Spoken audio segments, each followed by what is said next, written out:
What is going up, guys? We got a brand new video every day. New video every day? This is great. I'm stepping on stuff. It's great. So we've got Scooty Puff. Now, I'm gonna get into some shit real quick, okay? See this carburetor?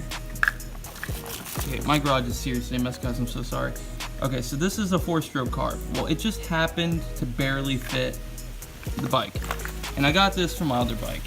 So I put it on here and, you know, I kept cranking and cranking and cranking, and all of a sudden it started. So I knew, oh, and this is after I went and pulled the whole head apart. I had taken the head gasket out thinking maybe it was a low compression problem that would boost it up a little bit, and it actually started and was leaking air out of the head really bad. So I ended up taking this head upstairs and sanding it down on a piece of glass and sandpaper to get it really smooth, and that completely solved that problem. So now I knew that I was getting compression and the cylinder head wasn't leaking that bad and it was running. So I went into trying to figure out what was wrong with this carb, because this was a huge problem. So I started getting into the carb and I noticed how the jet was so clogged you couldn't, the main jet and the needle jet was so clogged you couldn't even see through it from all that corrosion. And I took it out, I cleaned everything, I went through everything with picks, and you know, I didn't really care because I was getting rid of this carburetor anyways, so I was just like, screw it, let's see what we can do. And you can even see where it used to be the non-premix carburetor. This just does nothing now, and I had to upjet it. So I drilled out the jet, over drilled it, and then, you know, had to figure that out because I'm an idiot. And now it runs. I'm dealing with some problems from the CVT.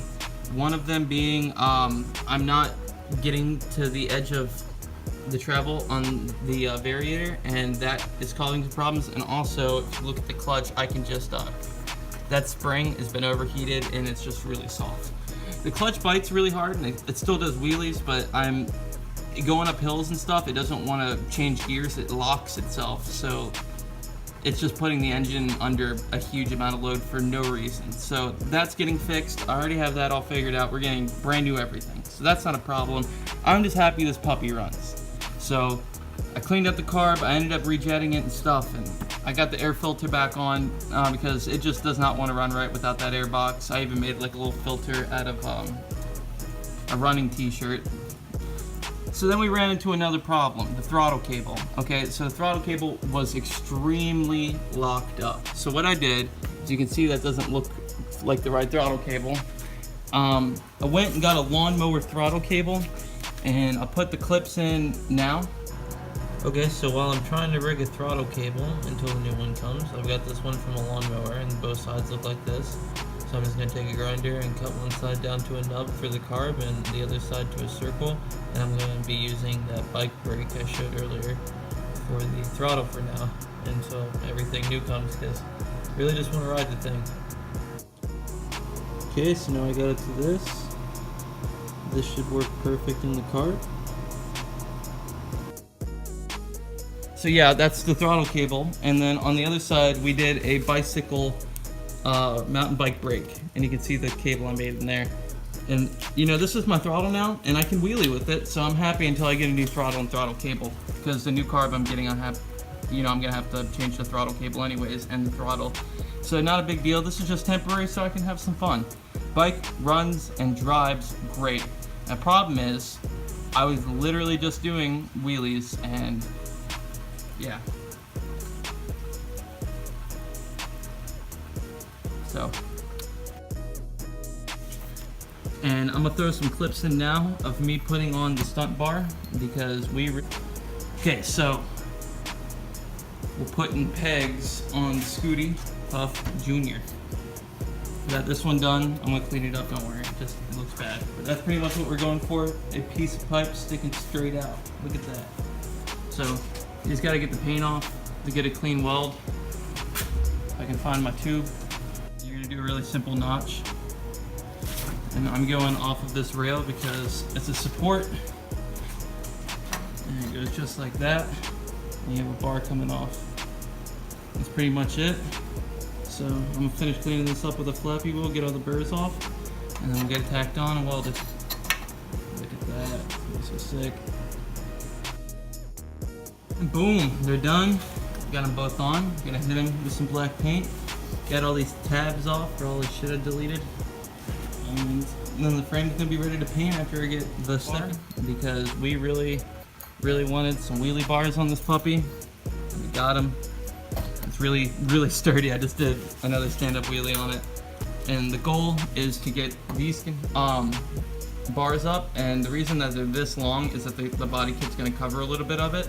And I also want it to be far enough from the bike, so when I lay it down, it's gonna stop the bike from getting too fucked.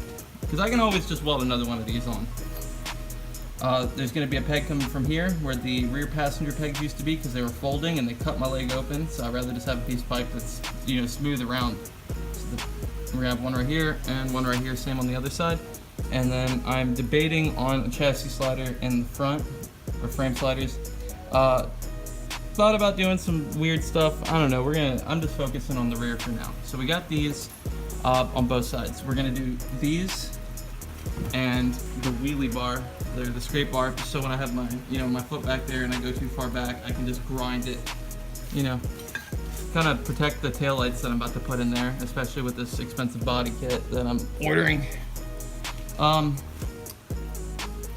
brake blew up, so we did that, and that is baking soda and super glue to fill it back in, and it's working for now until I get a new one. So that's just temporary. A few things I've got to do is I've lost the engine cover for the air cooling, and I'm gonna have to make one out of something. I have this as mock-up metal.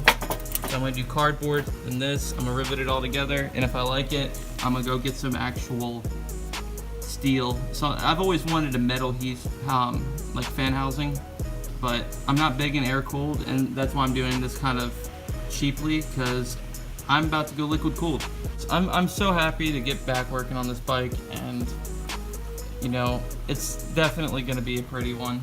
I think she deserves. She was brand new at the box, and I've just been letting it sit for so long after it blew up, and you know, I'm glad I stayed true to my word. I got the bike here and I got it started almost, you know, the first or second day of getting it here. After that, I just kind of went crazy and just went through all the wiring. I got to get a battery for it. Got to order a Kickstarter because the kid took the Kickstarter but not the CVT cover. I don't know. But this is the goal. I mean, this thing's so new, it still has a gasket between the CV. Nobody has this. That's extinct. I love these brakes. I love everything about this bike. I mean, other than it's a moped, but you know, I got over the moped thing. And it's just a fun bike to ride. It's like having a little dirt bike. A lot of fun. And they're so cheap, man. Today, I'm focusing on getting the other pegs put on and trying to line them up, because I really want them right here, but if I have to go a little higher, I will. I just don't want it to be affected by this peg. I really want it to just be a one-time weld. I don't want to keep redoing it. I'm gonna get out there, I'm gonna have someone film me. I'm gonna get the, you know, camera and my helmet, and I'll try to do a couple stunts. I'm rusty, you know, I'm just getting it back. Oh yeah, and that pipe.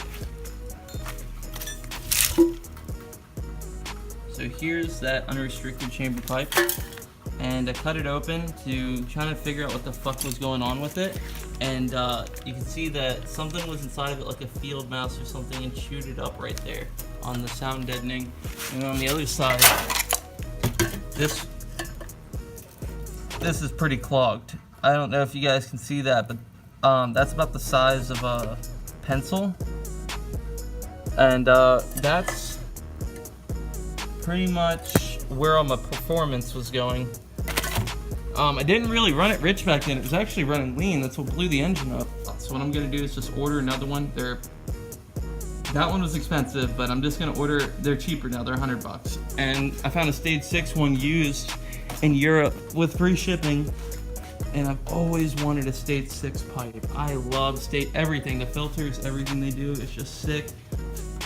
So we're getting the stage 6 air filter. We're getting the stage 6 clutch end variator, or the Poland variator. I really like the Poland variator, and the stage 6 exhaust, and maybe cylinder head. They're like $400 for a 70cc bore kit, and it's not worth it to me when I can get a lot of other stuff for that price. All right, guys, I'm gonna get into this wiring, get everything welded up, and get the frame done. So I'll see you in the next one. Don't forget to like and subscribe for more. And yeah, thanks for watching.